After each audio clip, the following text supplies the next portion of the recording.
I'm on the road that skirts around Porte de la Chapelle in the north of Paris, and as you can see, the slum that's emerged here is brimming with rubbish. It's also infested with rats, but more worryingly, this has become a hotspot for crack addicts. And the issue is so severe now that locals have dubbed this Crack Hill.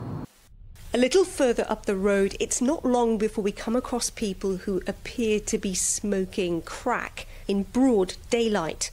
Others are showing signs of being high.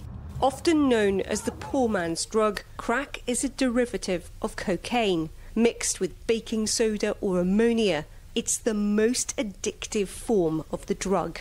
I've seen people come here, and after 6 months, they look like the walking dead. They've lost 15 kilos. It's really hell for everyone. Al-Shisha Najim has lived here for 12 years. He says that while Porte de la Chapelle has had a history of drug problems, it's now spiralled out of control. Today,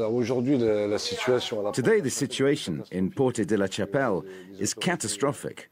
The authorities have let the place turn into a slum full of crack addicts. It has eaten away at the community. On the hill, there are 500 people who are doing crazy things and annoying the locals. They are aggressive, they steal. We have all sorts of things going on here.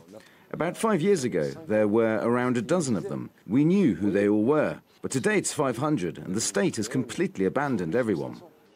Stuck in traffic, we see some men demanding money from drivers. They claim it's for food, but locals say the money goes on drugs. And despite a continuous police presence, nothing seems to change.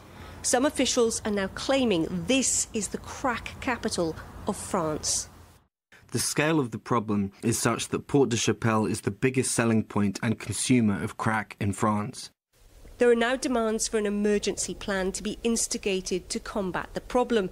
So far, those cries have not been heeded by the government nor the local authorities.